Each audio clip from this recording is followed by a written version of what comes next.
Hi everyone. For those of you that didn't see my first video I posted last week, my name is Kylie Connor. I am a registered dietitian here in California. I have a telehealth private practice that I've dedicated to my specialty in hormonal imbalances and specifically PCOS. And I've started making these weekly educational videos to help other women who have PCOS understand what's happening in their body and little things that they can do to minimize symptoms. I got into this field because I myself have PCOS as well, so this is definitely really fulfilling work for me to be doing, and I'm excited about these videos. So for this week's video, it's going to be my first educational one. I've chosen to kind of dive into a topic called estrogen dominance. I chose estrogen dominance because it's something I see in nearly every single one of my PCOS patients. And it's also something that I see gives them the most symptom relief when we address and tackle that. So they tend to feel just so much better so quickly. It's one of those short-term reward systems that really helps my patients get jump-started and motivated and kind of see that there are things that they can be doing that actually make them feel better, and it becomes this really exciting start to their journey. So it is an area that I really like to start off at. And some symptoms of estrogen dominance, before I get into anything else, actually mirror a lot of the general symptoms that we see in PCOS already. So it's kind of hard to differentiate PCOS symptoms from estrogen dominant symptoms. But almost every woman with PCOS is estrogen dominant at baseline. So it's almost safe to assume that if you have PCOS, you likely do have estrogen dominance as well to some extent or another. So some of those symptoms include super heavy, irregular, painful periods, hair loss, fat deposits in estrogen sensitive areas of your body, which can include your lower abdomen, your upper arm area, and your thighs. So those are the really estrogen sensitive fat storage areas in our body.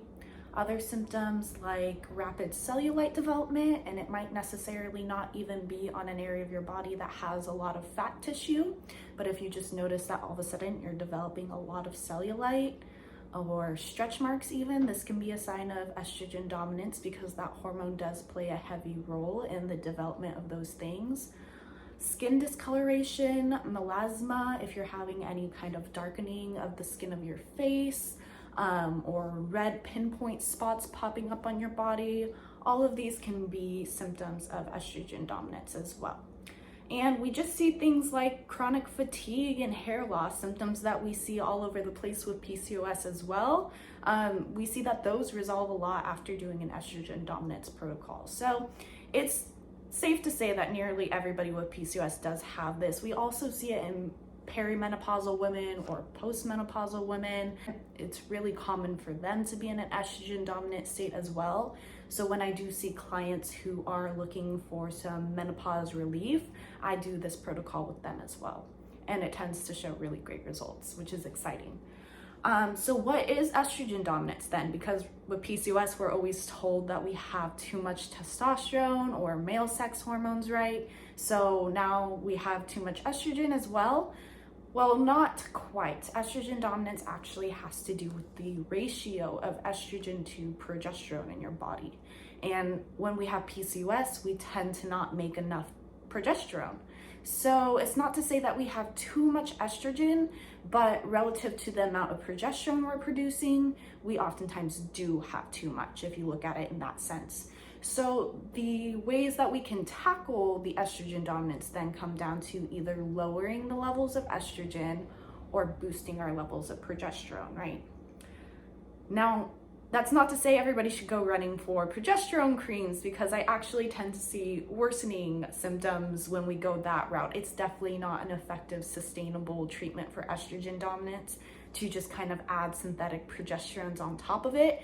I really like to encourage our bodies to produce some endogenous progesterone, and I find that it's really simple to do so. So we might as well utilize what our body can do itself, right?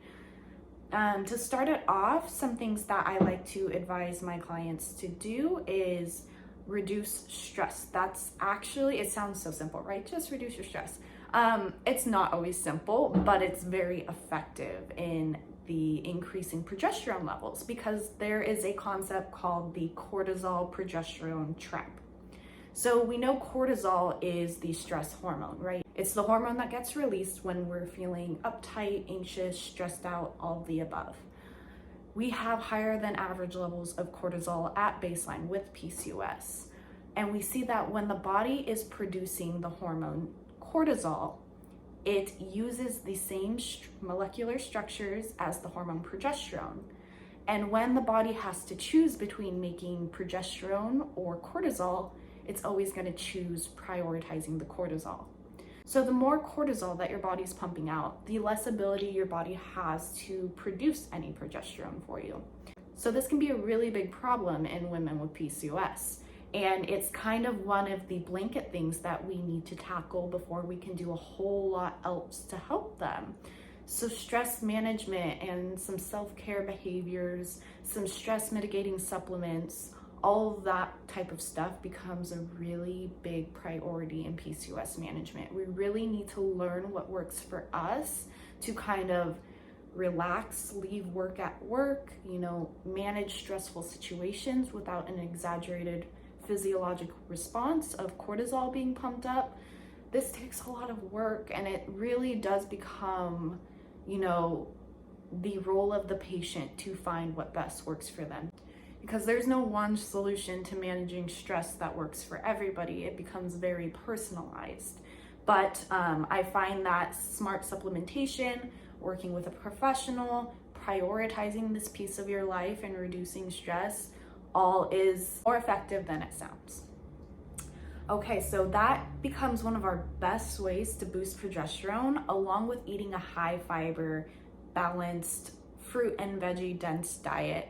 All of those things combined are really going to give your body an opportunity to produce the right amount of progesterone that it needs. So the next thing I like to do is also work on targeting some bad estrogens, some estrogens that are getting held up in your liver or fat tissue and not detoxing properly. We can kind of target these substances and encourage your body to detox them as they should. So one of the supplements I love for this, and it's kind of my frontline go-to for a lot of people, is called DIM. So I have the bottle that I take personally right here. And DIM is a derivative of cruciferous vegetables. So all the vegetables, kale, Brussels sprouts, broccoli, cauliflower, those are all cruciferous vegetables.